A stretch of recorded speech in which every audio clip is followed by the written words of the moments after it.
I am having a wonderful chat with the apparently soon-to-be snowbound Paul Watkins, cellist, Emerson String Quartet.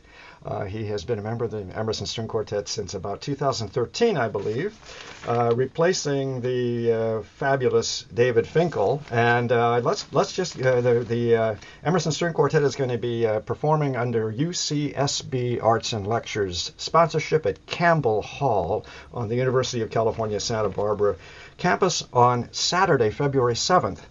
And I believe this is the only performance in California this year. You'd have to check your schedule, probably. I'd have to check. I could. In fact, I think we've got one um, in Stanford a couple of Ah, nights before, hi, uh, yeah. and also in Sonoma State University, I believe. I think there are three trips. We normally, when we come to California, we like to do a couple of concerts at least. Yeah, Just to makes sense on behalf of your booking agent, doesn't it? exactly. But in terms of Southern California, we're talking 17 million people in the greater Los Angeles area. I suggest that all of you Emerson String Quartet fans make a reservation, get yourselves up to Santa Barbara on Saturday, February 7th. The concert, the recital is at 7 o'clock at Campbell Hall, as I said. And by the way, student tickets are $15. How can you go wrong? Those in Southern California who would like to grab tickets while you have a chance, let me give you the telephone number in Santa Barbara. It's area code 805-893-3535. Now, as I said just a moment ago, Paul is the newest member of Emerson String Quartet. And here, let me just run this down and then I'll pose the challenge. 9 Grammy Awards, 3 Gramophone Awards, American Fisher Prize, 30 plus recordings, on and on. The new Chamber Music America, this is your most recent award, the National Service Award. How on earth were you prepared to jump into this kind of responsibility? I've no idea. I don't know. I don't know how I actually managed to do it. It's it's a great treat to be asked to join a group like this. Absolutely fantastic opportunity for me. But I didn't really think about all of that august history when I took it. I was just kind of seduced by the guys. They're just such wonderful musicians and wonderful people. It just they're so welcoming, and also the repertoire is so fantastic. It's just great to be given the chance to do something. This is frankly something that I wanted to do since I was a teenager, and my life took me in direction through jobs as an orchestra and conducting, which of course I still do. Chamber Ensemble in London, the Nash Ensemble. Took me a long and winding path to get to the Emerson Quartet, but thank goodness I'm here now. Yeah. It's great. Yes, and may I say they themselves, I think I mentioned we had a little chat yesterday, have said that it's a great treat working with you. So apparently it's a match made in some kind of musical heaven, yeah? It seemed to work very well. It was, the initial weekend that we spent playing together was really well. It was it wasn't quite a blind date because I had played with Phil Setzer and with Larry Dutton.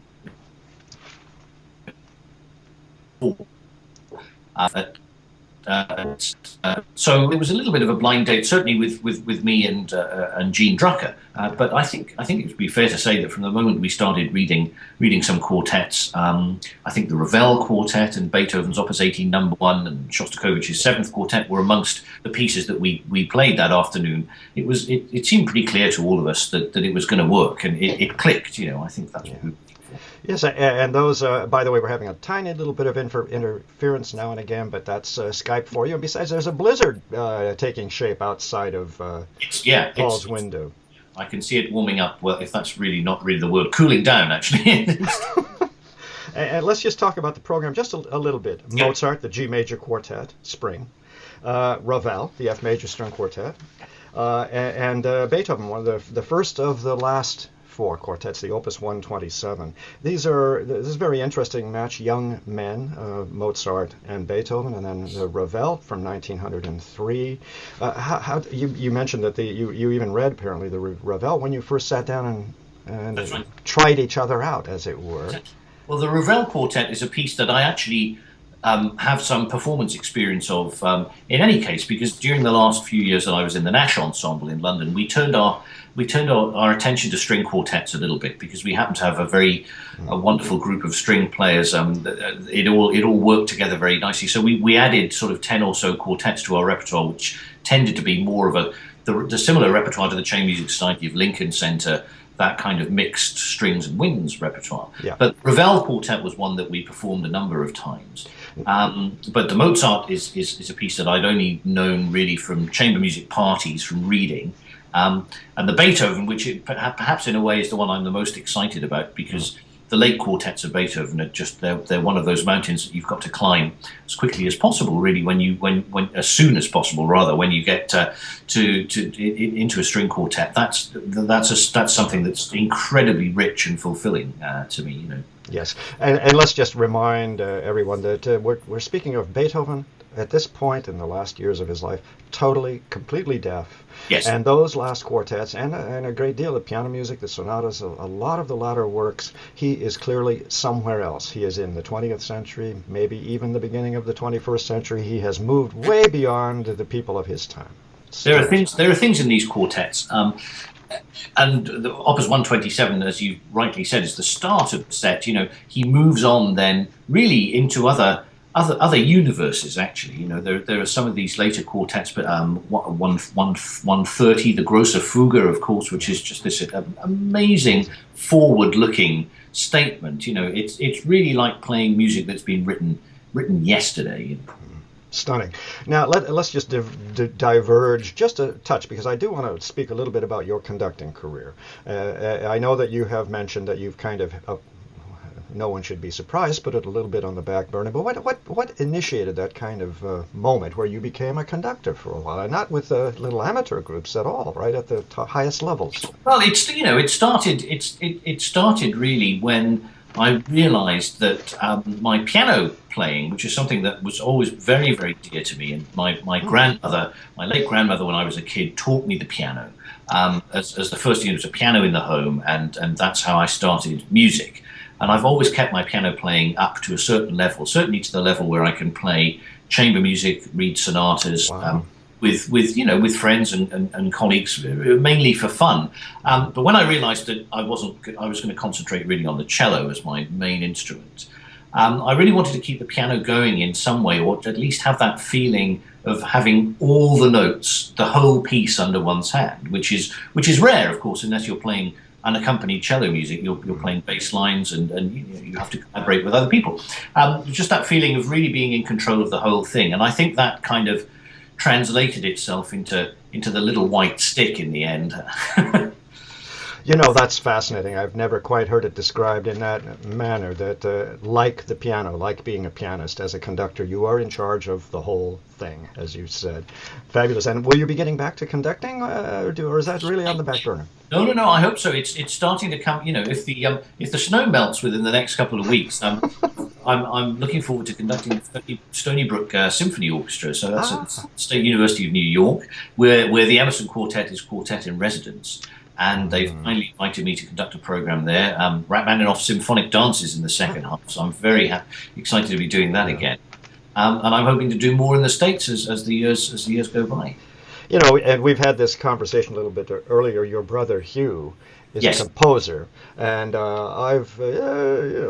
one dabbles a little bit, but I think one has to really be somehow something, whatever that thing is, called composer. Have you dabbled, and what were the results? I dabbled in my teens. It was often to impress girls, actually. Frankly, to be seeing as we're being frank with each other here. I went to a music school, in fact. So actually, we were all encouraged. It was the Yehudi Menuhin School of Music. In fact, we were encouraged to indulge in as wide a range of musical activities as possible, not just to be narrowly concentrated on our solo instruments, but to compose and play chamber music and all sorts of things.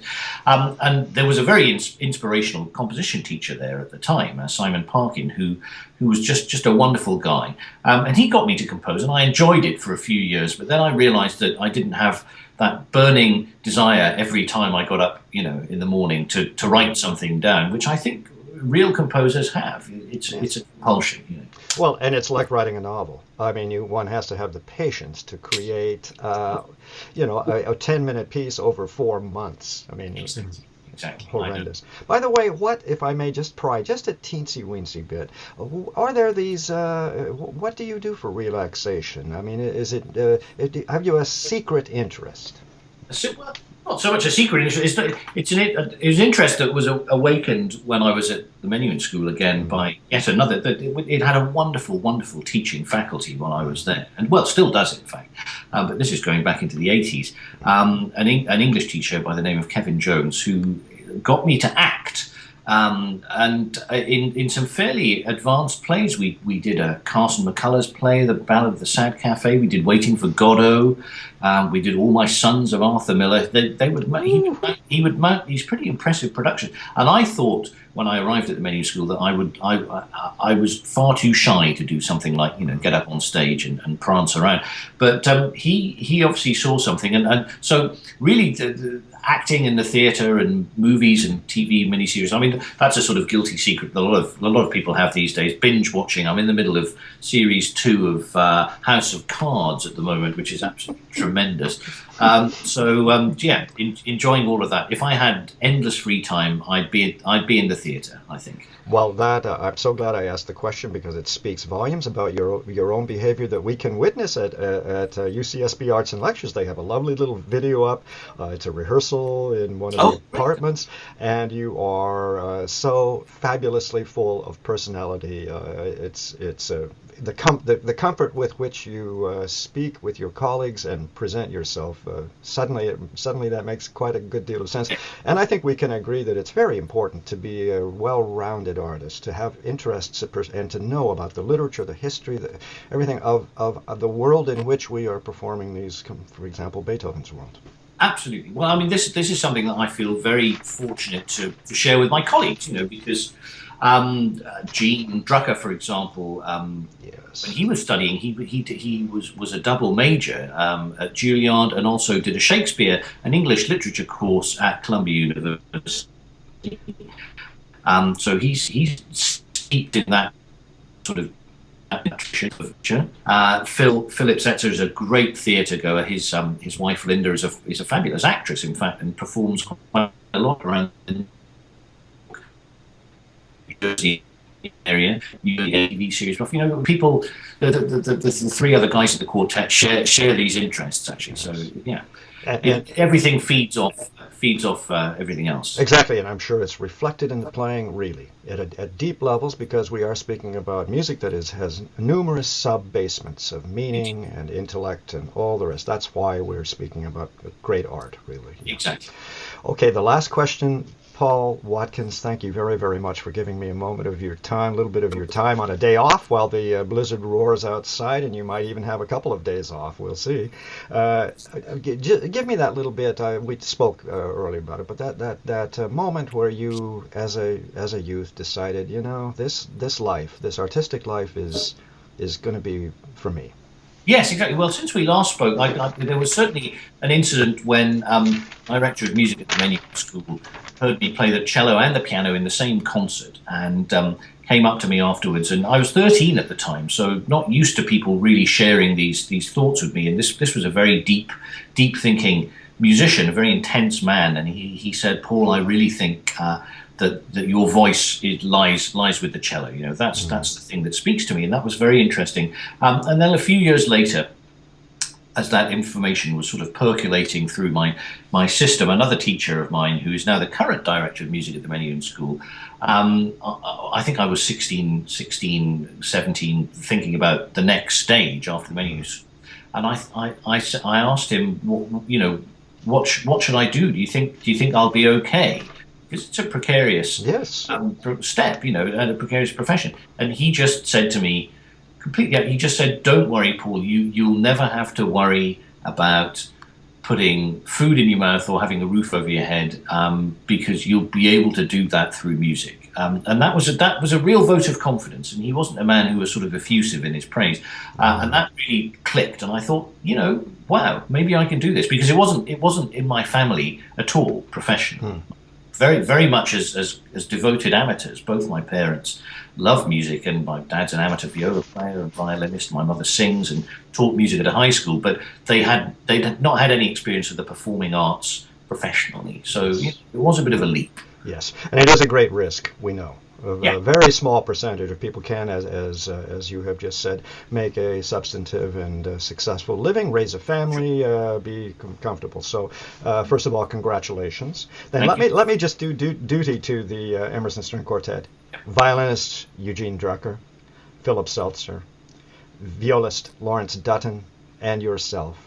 Yes. Saturday evening, February 7th, 7 o'clock in the evening for all of those in Southern California who need to get up to Santa Barbara from Los Angeles. 7 o'clock, UCSB Campbell Hall on the University of California Santa Barbara campus. Telephone number, and it's important that you call now to buy tickets. This hall seats about 800 people. Is area code 805 in Santa Barbara, area code 893-3535. I presume you will not be needing to shovel your way out of the house, maybe? Surely you'll call in staff. I think by then, if it hasn't melted, I'm going to call someone in because I don't want to break my back. There you go. Paul, many thanks. Thanks very much. Looking forward to see you on the 17th. Thank you so 7th much. of February. Righto. Thanks. Bye-bye. Okay, bye.